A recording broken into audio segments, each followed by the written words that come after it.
Student, मैं Sumit sir study blogs में आपका स्वागत करता हूं। आज हम फिर एक नए क्वेश्चन के साथ आए हैं। स्टूडेंट्स, हम लोग यहां पर देखते हैं क्वेश्चन मैंने बोर्ड पे लिखा हुआ है। हम लोगों को जो इक्वेशन दिया हुआ है ये फ्रैक्शन के फॉर्म में दिया हुआ है और जो वेरिएबल्स हैं वो डिनोमिनेटर्स में हैं। तो हम लोग ध्यान देते हैं कि कैसे इस इक्वेशंस को हम लोग सॉल्व कर सकते हैं आसानी से।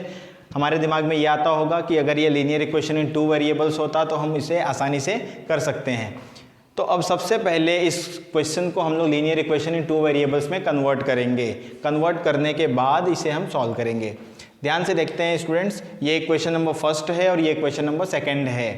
तो अब इक्वेशन नंबर फर्स्ट को हम लोग यहाँ पर एक अलग तरीके से लिखते हैं। 2/x, 2 न्यूमरेटर है और x डिनोमिनेटर है। ध्यान देंगे हम लोग 2/x का मतलब 2 × 1/x माइनस 3/y का मतलब 3 × 1/y is equal to 15। Equation number first. ध्यान दो स्टूडेंट्स, मैंने जस्ट इक्वेशन को एक्सपांड किया है और कुछ भी नहीं किया है मैंने अपने मन से। 2/x का मतलब 2 × 1/x, 2 1 जा 2/x माइनस 3 1 जा 3/y इज इक्वल टू 15। अब हम सेकेंड इक्वेशन की तरफ जाते हैं। ठीक इसी की तरह वो भी दिया हुआ है। 8/x का मतलब 8 × 1/x प्लस 5/y का मतलब 5 × 1/y is equal to 77। Equation number second. Students, अगर हम लोग इन दोनों इक्वेशन को ध्यान से देखें तो हमें 1/x और 1/y कॉमन दिखाई देता है। तो हम लोग 1/x और 1/y की जगह कोई वैल्यू सब्स्टिट्यूट कर देते हैं तो ये लीनियर इक्वेशन इन 2 वेरिएबल बन जाएगा। 1/x दोनों के पास है तो हम लोग यहाँ लेते हैं let 1/x is equal to m and 1/y भी दोनों के पास है तो 1/y is equal to n। ध्यान दो स्टूडेंट्स, 1/x की जगह हमें m रखना है और 1/y की जगह हमें n रखना है। तो अगर हम 2 × 1/x की जगह m रखें तो 2 × m क्या हो जाएगा 2m माइनस 3 × 1/y की जगह अगर हम n रखेंगे तो क्या हो जाएगा 3 × n 3n is equal to 15। एक नया इक्वेशन बन गया, इक्वेशन नंबर थर्ड। ठीक उसी तरह हम इक्वेशन नंबर सेकंड में भी 1/x की जगह m और 1/y की जगह n रखेंगे तो एक नया इक्वेशन हमको मिलेगा 8 × m 8m plus 5 × n 5n is equal to 77। Equation number fourth. Students, अब ये लीनियर इक्वेशन इन 2 वेरिएबल्स हो गया। अब हम इसे आसानी से एलिमिनेशन मेथड या और भी मेथड से हम कर सकते हैं। तो अब हम लोग आते हैं एलिमिनेशन मेथड की तरह, क्योंकि मैंने पीछे के भी जो भी वीडियोस मैंने बनाए हैं एलिमिनेशन मेथड से मैं आपको समझा रहा हूँ। तो इसे भी मैं एलिमिनेशन मेथड से ही आपको समझाने जा रहा हूँ कि हम लोग इस क्वेश्चन को किस तरह से सॉल्व कर सकते हैं। सबसे पहले किसी भी एक वेरिएबल के कोएफिशिएंट्स का इक्वल होना जरूरी होता है। तो हम लोग यहाँ देखते हैं वेरिएबल m के कोएफिशिएंट्स 2 और 8 हैं, इक्वल नहीं हैं।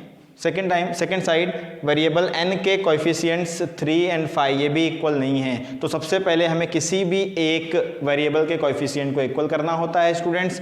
तो हम लोग देखते हैं वेरिएबल m के कोएफिशिएंट्स 2 और 8, इनको अगर इक्वल करना होगा तो क्या करना है।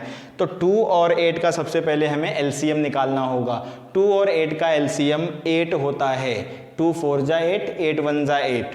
तो अगर हमें इनको इक्वल करना है तो 2 में 4 से मल्टीप्लाई करना होगा। 2 4 जा 8 और ये ऑलरेडी 8 है तो इसमें किसी नंबर का मल्टीप्लिकेशन करने की ज़रूरत नहीं है। तो इसमें हम 4 से मल्टीप्लाई करेंगे। 4 से अगर हम इसमें कर रहे हैं तो पूरे इक्वेशन में करना होगा, इक्वेशन नंबर थर्ड में। यानी कि अगर m वाले कोएफिशिएंट्स को इक्वल करना है तो हमें इक्वेशन नंबर थर्ड में 4 से मल्टीप्लाई करना है।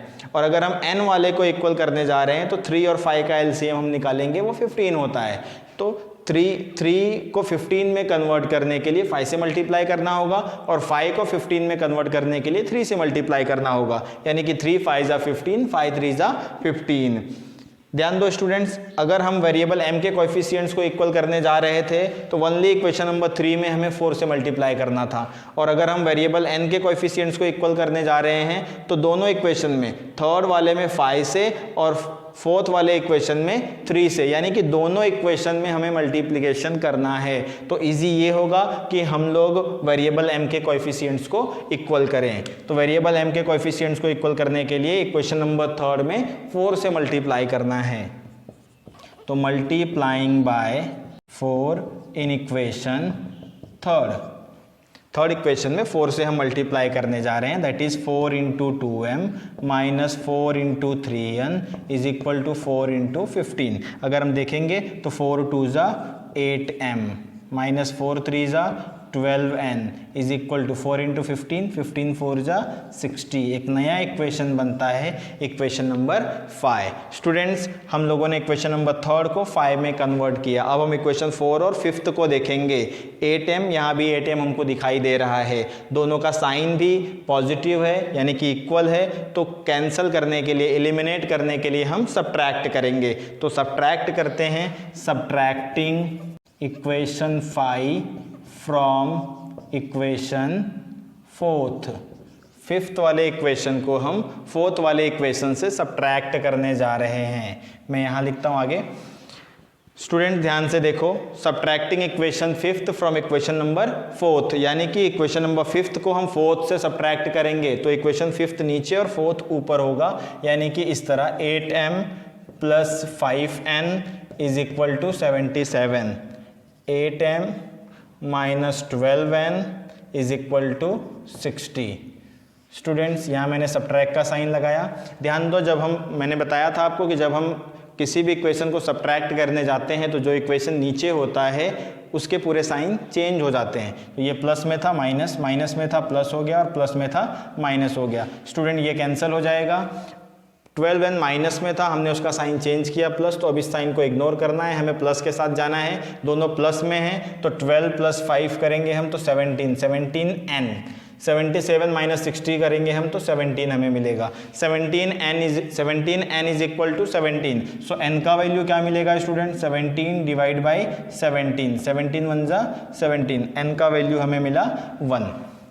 अब जो भी वैल्यू हमें मिला है हम किसी भी इक्वेशन में रख के, यानी कि इक्वेशन 3rd 4th या 5th किसी भी एक इक्वेशन में रख करके हम m का वैल्यू फाइंड आउट कर सकते हैं। तो इक्वेशन जो आपको छोटा लगे उस इक्वेशन में आप सब्स्टिट्यूट कर सकते हैं। हम लोग इक्वेशन नंबर 3rd में वैल्यू को सब्स्टिट्यूट करते हैं। Substituting n is equal to 1 in equation 3rd। So 2m minus 3 into n का वैल्यू हमारे पास 1 है is equal to 15। 2m minus 3 1 जा 3 is equal to 15। 2m is equal to 15 minus 13 का साइड हम चेंज करेंगे तो plus 3। 2m is equal to कितना आ गया हमारे पास?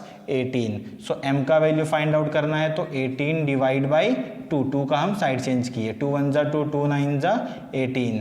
m का वैल्यू हमें क्या मिला? 9। स्टूडेंट्स, हमें m का वैल्यू 9 मिला और n का वैल्यू क्या मिला हमें?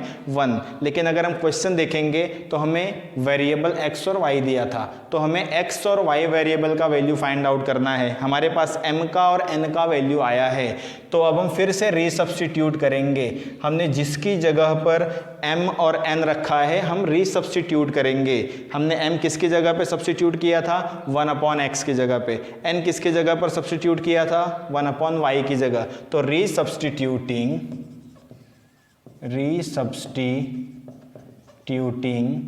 m is equal to 1/x and n is equal to 1/y।